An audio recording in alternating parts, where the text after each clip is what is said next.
amazing how one thing leads to another in the studio. I got out an old concertina book. This book I'd done some very initial, very rough marks, but it was really ugly. It was mostly black paint marks. There wasn't a bit of scribbling, a little bit of writing, pretty early precursor to what I want to do now. But it was so ugly, it got put away. And I came in just to cover a lot of it up with white paint. So I'm using a palette knife, I'm scraping paint on, a little bit brush, but mostly palette knife. This was oil pastel, and by scratching in with a twig, it brought back the oil pastel. But mostly I was just covering up. And while I was doing that, I was just so enjoying covering most of it up. And then, so that's led me to think, right, there's half a book still that's got blank pages. So when all this white paint dries, then I'm gonna just make lots and lots of black, ugly marks and writing on the other pages. And then come in and do the kind of random covering up, just for fun.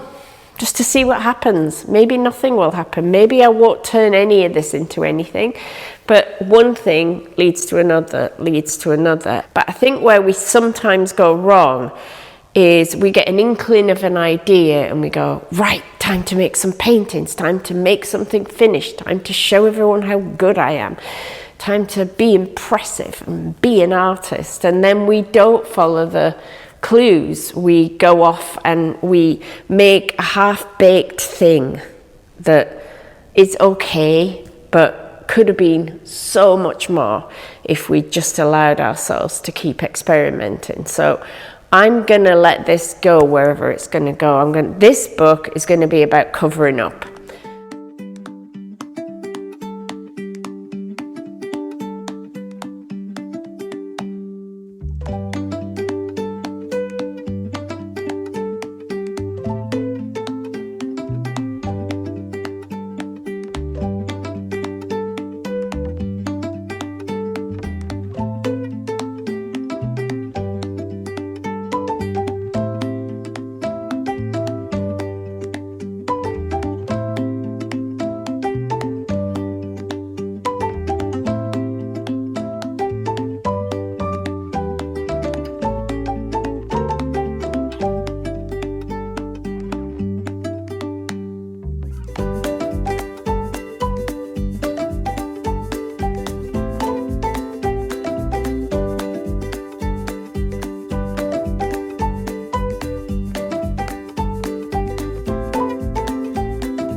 Making a mess. Why have I always got stuff on me?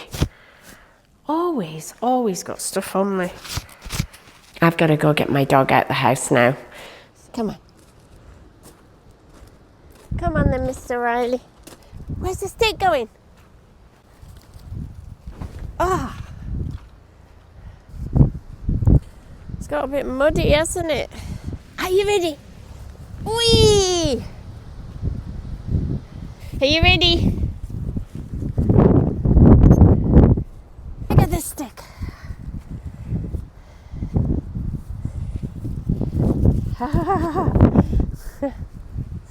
Good boy. So clever. You're so good. Yes, you are. Yes, you are. You're so good. Hey?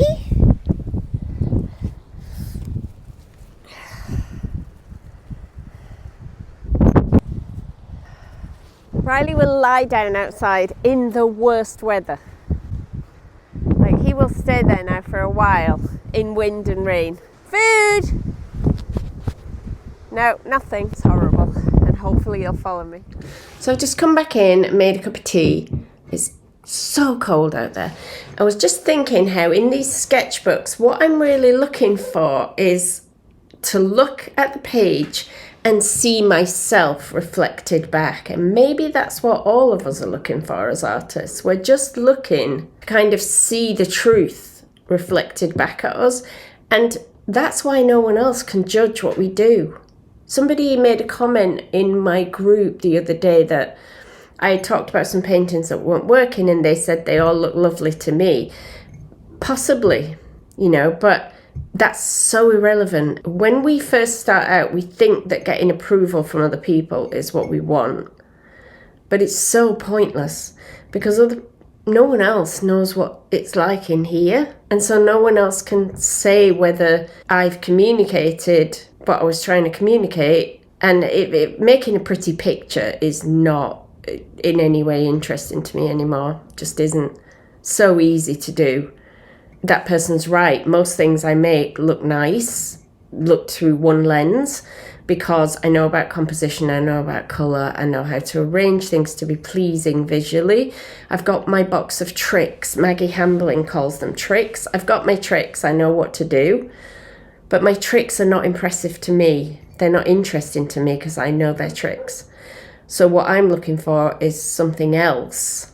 And it's so hard to put your finger on what that is, but I think it's that you look at the thing, I look at the thing and I see myself reflected back, or some aspect of my experience, some moment, some truth, and only I can judge that. When we get to that place that we understand that, we're truly free, not just as artists, but as people, because isn't it true about life as well? What do we care what other people think? We can't control it anyway. Can you hear Riley outside? It's just barking at the wind. And other people's thoughts about you are entirely a projection of their own world. Everything's a projection. Everything we think about other people is just a projection of what's up here. It's not really them. Byron Katie says no person has ever met another person. Like, we have not met the real person, we've met our projection of them. But it's the same with our paintings. People are projecting onto us. Maybe, the grumpy guy on Facebook who makes a mean comment is just frustrated that no one likes his realistic drawings of dogs.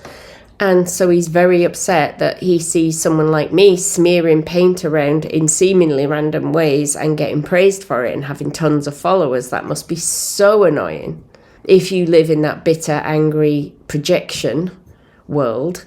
And there's nothing I could do that would ever change that. So when we're free of caring about what other people think, then we're free to just do our own thing, be ourselves, and create whatever we were supposed to create. And I think what we're supposed to create is something that when we look at it, we see ourselves reflected back, or our worldview, or whatever it was we wanted to communicate. We want to see that reflected back, and only we know if we did. Here endeth today's sermon. In this part of England, we have red squirrels, and in most of England, grey squirrels, which came in from America, killed off all the red squirrels. They didn't eat them. They bring a disease with them that just wipes out the red squirrels. And so this area is quite unusual for having red squirrels. And you're encouraged to feed them, to encourage them, and also to report any grey squirrel sightings to the police, who will come and get the grey squirrels. So I'm just filling up squirrel feeders.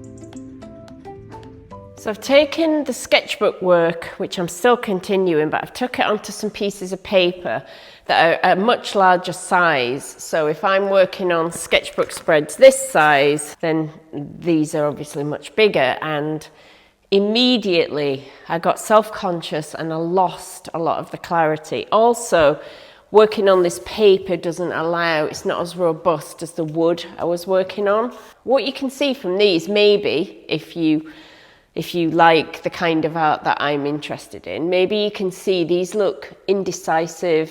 This would be on a panel just an early layer.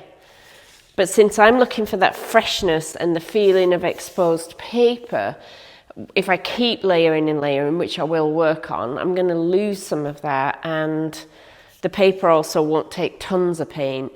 But they're very indecisive, and they're self-conscious, they're indecisive. I worked in my sketchbook on today's piece this morning, and I like that so much better. So that's given me confidence again. Now, you might look at that and them and just say, I don't get it, which I understand totally. But you know what I was saying about seeing myself?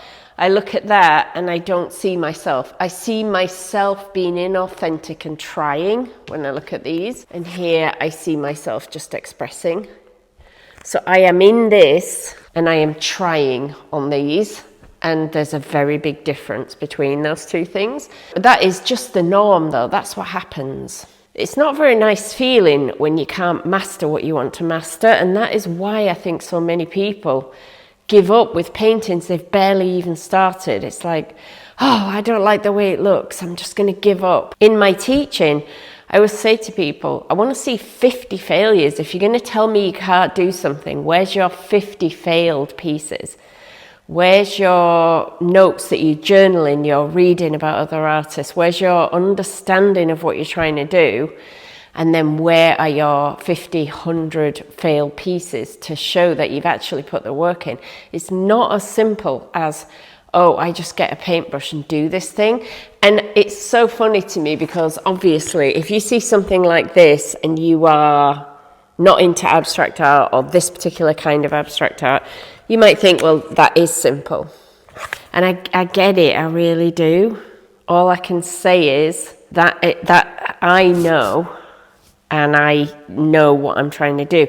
If nobody else gets it, it wouldn't matter. I'm just thrilled with that page, and for the rest of my life I made that page, and that makes me happy. These don't make me as happy, but I shall continue in my mission. That larger sketchbook has made me wonder about something. That larger sketchbook is about covering up, making marks and then covering up, which is how I started these. But it's making me wonder, how much covering up can I do before I lose the freshness, which I've talked about in this sketchbook as well. I've got certain things in here, like this one, where I just wasn't able to make it into anything I liked, and the covering up just seemed to take something away. But there's got to be a way to cover up and for the history, because I kind of like the idea of traces of things coming through from the past. So it may just be the surface, right? This is 300 GSM drawing paper. It's not the best paper. So things may change when I move on to another surface, but I'm going to have a go and do some more covering up, like keep working on these the way I would if it was wood panel, and just see if I get to something that feels more honest.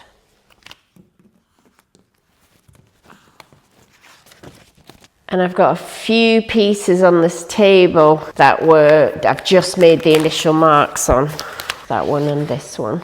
So I'll do a little bit on those because I want to keep moving between all of them. And I'll do a little bit on these ones. I'll start with something I can feel free on, which is this one. I'm sticking to my very limited colour palette at the moment.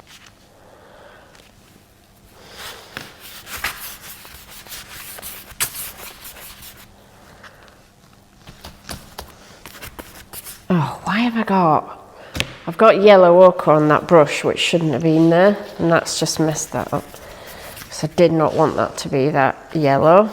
So I'll have to wait for that to dry so I can cover that up. Maybe I can scrape some of it off. I'll trowel it down and make something out of it. I quite like how that's blurred the writing there. Use what's left on there. No, I don't mind that actually. What that's done is it's actually covered up a lot of the black. So I'll need to come back in with black at some point. I'm just going to put some white marks down. I already feel freer and more playful on this one than I did on those ones on the wall. And that means they're going to feel better to me. It's when I'm self-conscious that they go wrong. Let's put some black on. I don't love, but we can cover some of it up.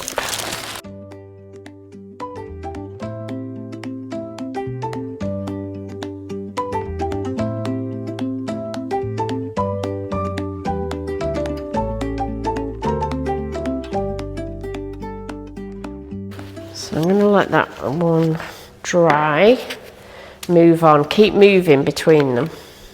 So I've got this one which I don't like at all. It's got little bits of colour on this one, which is unusual for these, the rest of them don't have. I don't like it, right? It feels indecisive because there's not enough pure black.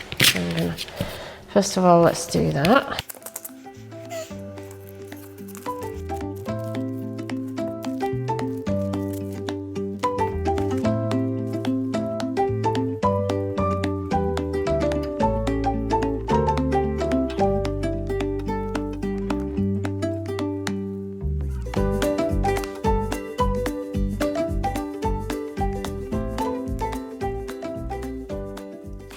If I turn it round, you won't see the whole thing, but I'm just turning it round to have a look at.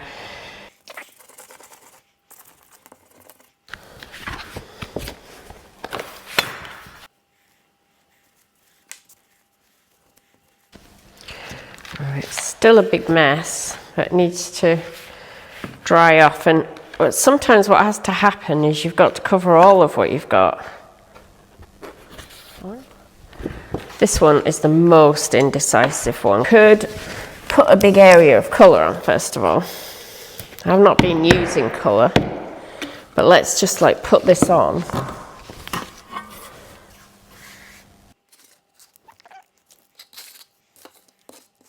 Nice big smooth area. That instantly feels better because it feels like a decision's been made. And I'll use what's left from that on something else. Just because I don't want to waste paint. And just, it's mostly used up now. Right, because I quite liked what that did. I'm going to do something similar with white here. Just clean this up a bit.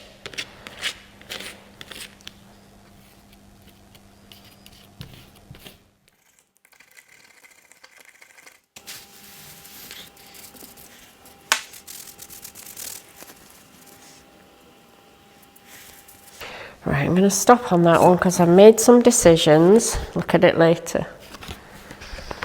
And we got this one, which I added this green to, just to use up the paint. What can we do on here?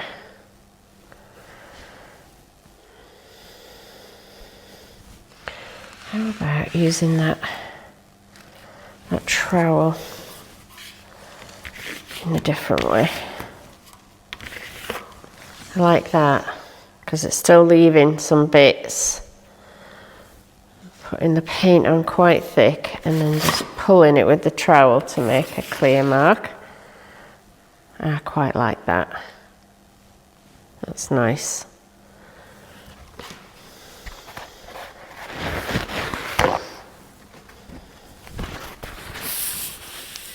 I'd like to try something like that with the black, but in different shapes or different sizes somehow. So let's put some black here. I've got no idea what I'm doing. If it looks like I've got a plan, I haven't. But that's the point, I don't want to have a plant. I want to just be...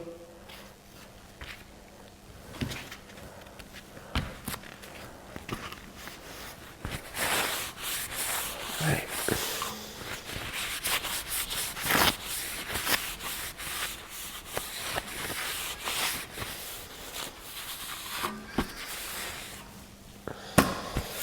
Then, I like how we've got these white dots here. So I could carry those along. This will be hard because this black paint's wet. But if I could carry those white dots across. Do I like that? That one's not purely white because it's picked up some of the black.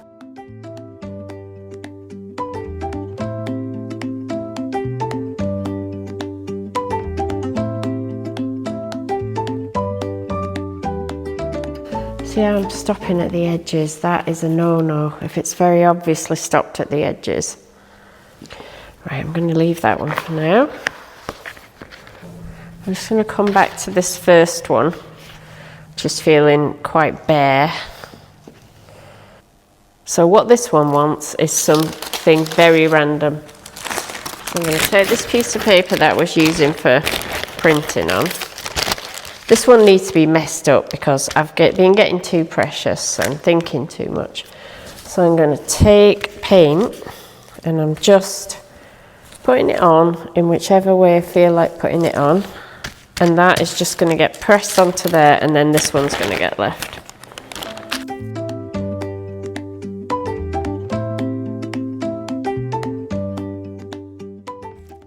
That one's messed up now, that's good.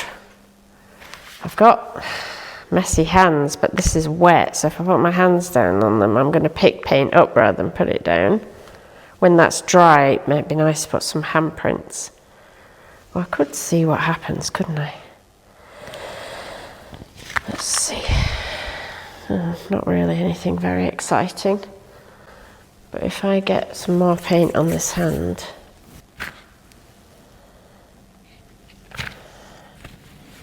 I like how it's printed kind of my skin here. It's really, because the paint's a little bit dry. I'm going to put that on one that's got nothing on it, which I've not really worked on yet. Let's try this on here.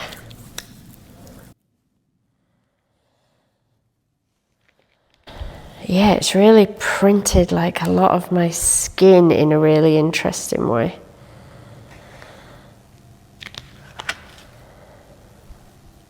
Huh, cool.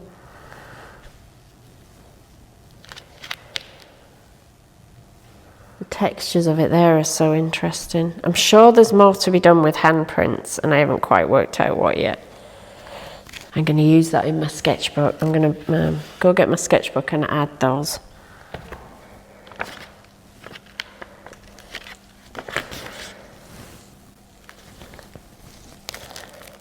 Oh, that's so cool. Look at that, it's because it's almost dried.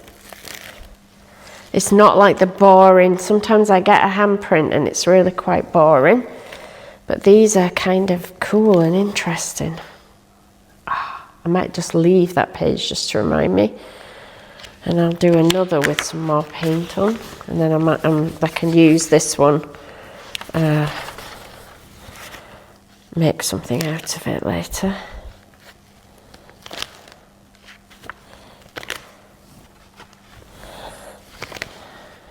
You know what else I could do? This is wet strength tissue paper, which disappears when you collage it onto things.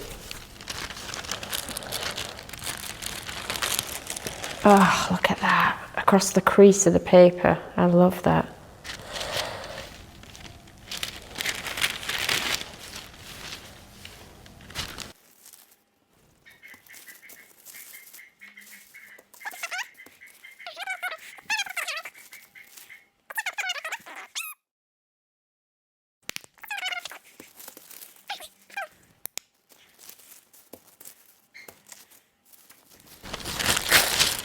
I suppose it's just a case of doing a lot of them to find out exactly which ones I prefer. Also, I do some where I leave a bit more space between them. See, I usually get them like this, where they're really dark, but I prefer the ones where it's dried a little bit, or there's not as much paint and they're a bit fainter. These will definitely go in sketchbooks. I need to get this off my hands. Please don't write me letters telling me it's bad for me, or send me emails telling me it's bad for me. I know it's bad for me. So I'm going to have to suffer for my art.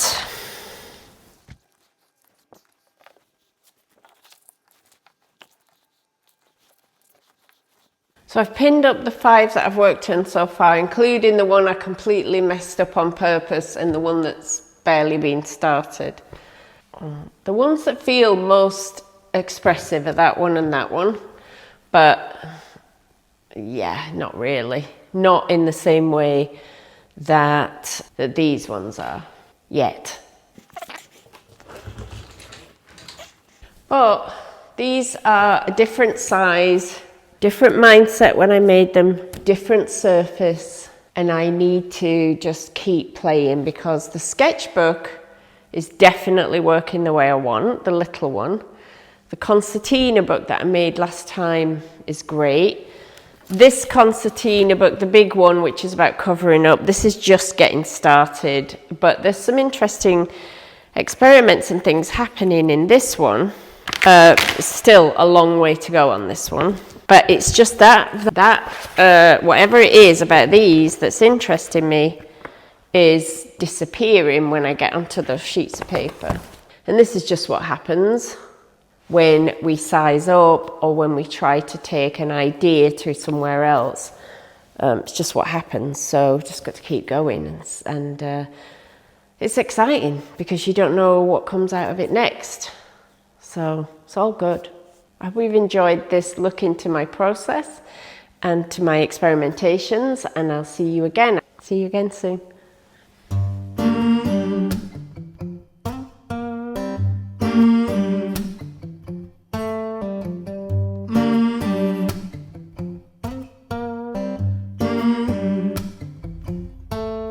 Got the feeling in your bones, make you feel right at home.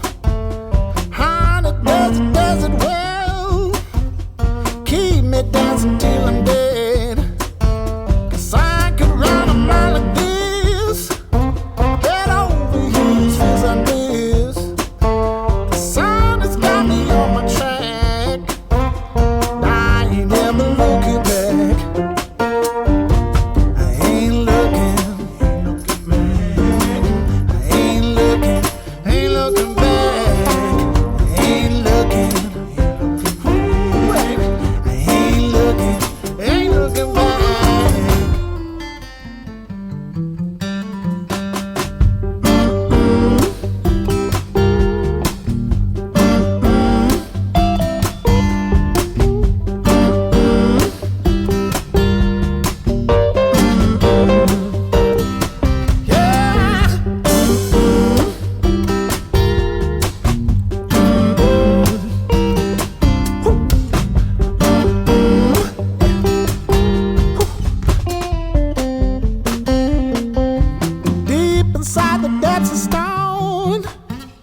Voice will echo, need no phone. Ruled by the laws above. Nature shows me, makes me taught.